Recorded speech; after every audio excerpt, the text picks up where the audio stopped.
Hello and welcome back to Call Center Helper. My name is Xander Freeman, and today we are talking all about the Peopleware WFM 2025 benchmarking report.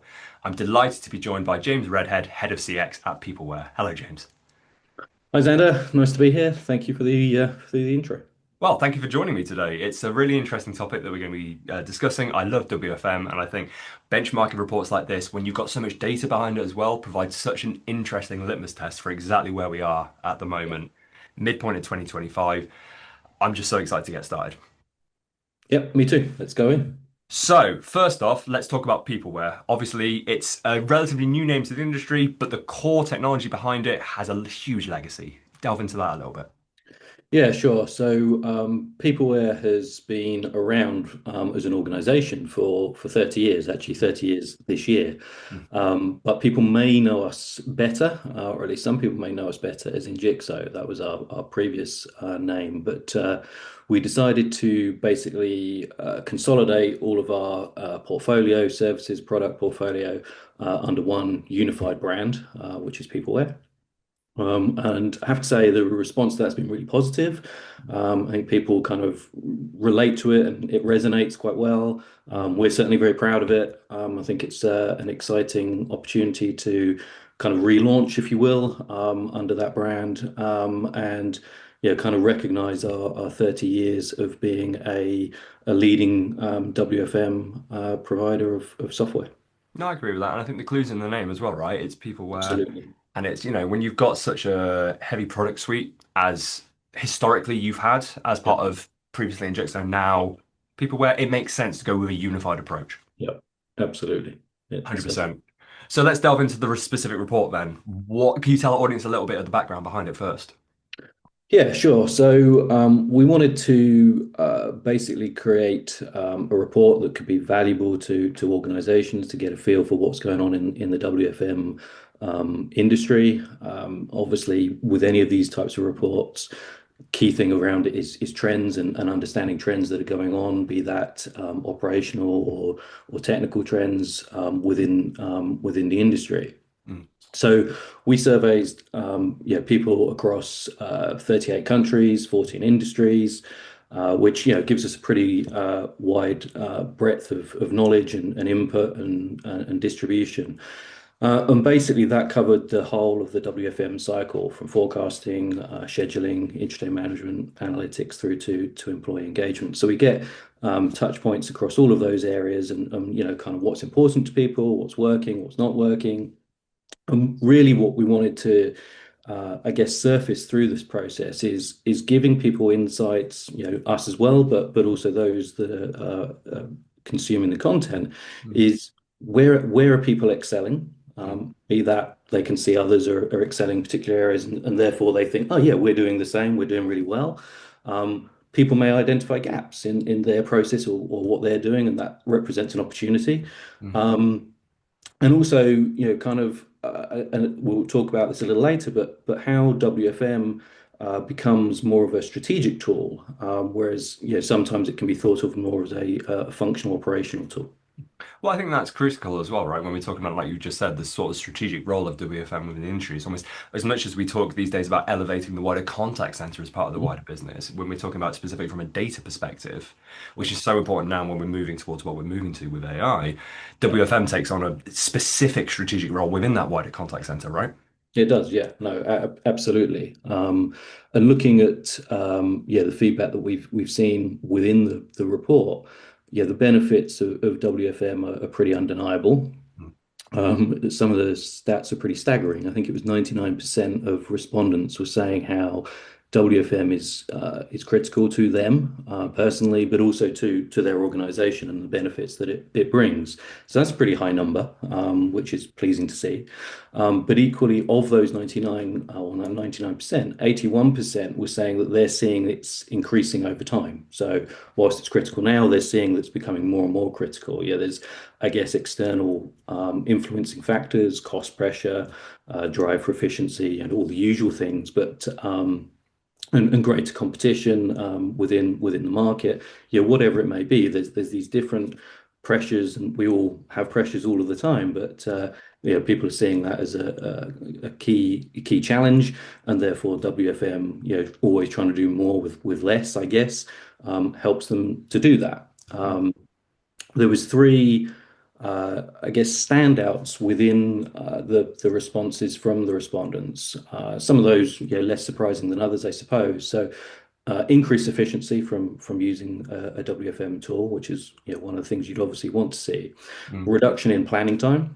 mm, So the effort that goes into creating the schedules through the forecasting, generating schedules, and obviously day-to-day operations, mm, that becomes more efficient.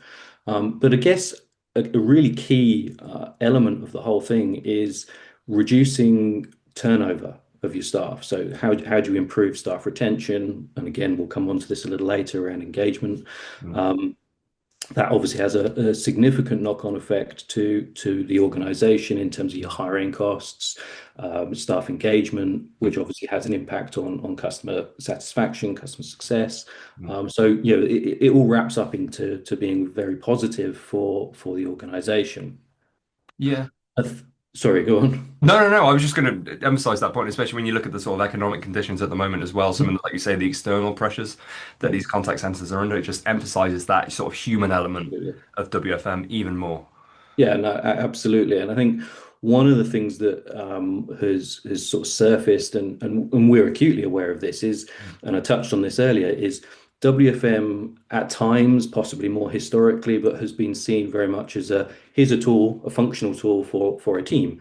mm, And it is, there's no denying that it is a functional tool at times, and it drives benefit for a particular team and drives their efficiency. But increasingly, the sort of C-suite are seeing it as a tool that's actually a strategic tool. It's of strategic importance because it drives financial results, mm, actually helps with your bottom line, but also, which is becoming or has become an increasingly significant topic, is employee engagement and mm, retention, and it can help in that space, which also helps with your financial elements because obviously your staff turnover potentially comes down, and therefore overall your cost to the business is reduced. So it is seen very much as a strategic tool, and should be positioned as such, as not just a tool for doing a job. It's important to the organization, and the direction of travel for that organization.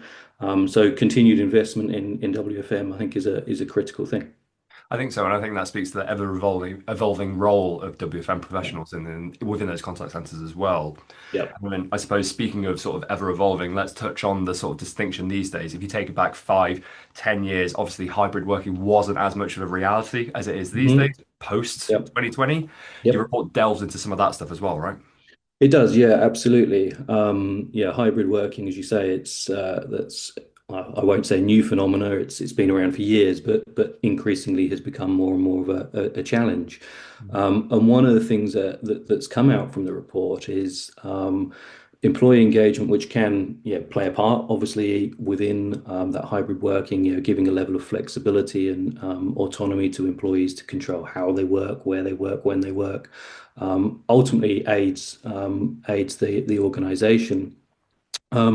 There's some interesting things that came out in the report. So around 25% of contact centers were saying that they aren't really fully utilizing demand-driven scheduling. So, if you've got a distributed workforce or hybrid workforce, kind of being able to leverage the benefits of that, and there are benefits to that, is key. And therefore, there's plenty of organizations not leveraging those benefits.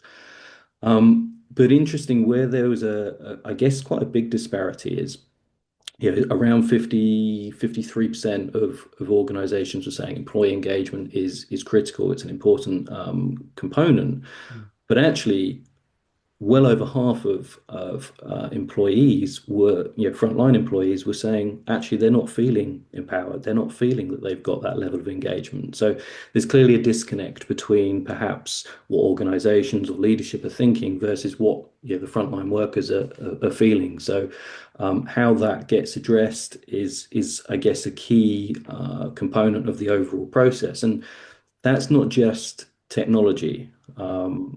Technology is an enabler and mm, can solve some of those things fairly obviously, but there's also a change management piece that needs to factor heavily into that. And that goes, obviously from the top all the way down, and bring people on a journey. Why are we making this change? Why are we going to bring this new tool in, this new process? What does that mean? And getting buy-in at all levels within the organization is important. Um, and if people are bought into a process and feel connected to that process and see the benefits of that process, then they're more likely to come along on that journey and get on board with it. And then you're going to reap the benefits from doing that. So that's I think a key component of it is to say technology is an enabler. Change management should not be overlooked. It's a significant part of the overall equation. I think we saw in the survey around 16%, I think it was, of organizations that were saying that they generally or rarely encounter over or understaffing. So that's kind of a pretty small number. Um, so yeah, there's plenty of opportunity out there for the remaining organisations to address those issues of overstaffing, understaffing, and flatten that curve and align better to their demand. And when you have a better level of engagement, perhaps with the hybrid workforce, more flexibility, for example, then you get it's a two-way street. It's a partnership. You're affording flexibility to the employees, and they're feeling empowered and engaged. And I'm sort of touching on some of the other items in the report, but that ultimately it's sort of full circle. It brings everyone together and drives the right outcomes. I think so, but again, that comes down to the culture of the organization, right? And Yeah, it, absolutely. like I say, it links back to sort of the first thing we were talking about there, the strategic importance of WFM. If you can get that right with C-suite and you can get the right culture in place, everything comes together so nicely Yeah. in theory. Absolutely.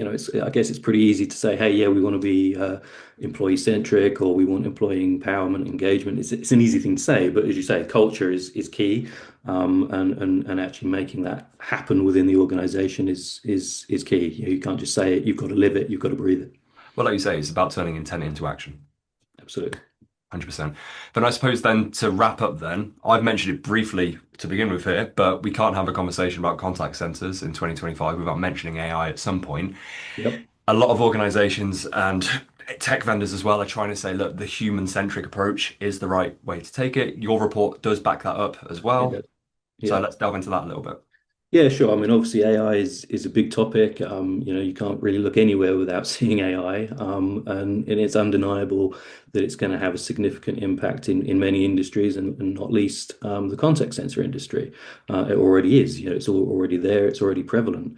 Mm, What came across from some of the feedback was that leaders and professionals within the WFM industry and within some of the contact center industry were citing that soft skills, human skills, were factored of higher importance than things like formal qualifications, for mm, example. So, that came across really loud and clear. In fact, I think it was the top three were all in the soft skill arena. So, teamwork, collaboration, empathy, all important things, which they all pair well to um, a smooth operation, fairly obviously, but also to customer service. And ultimately, that's what this is about.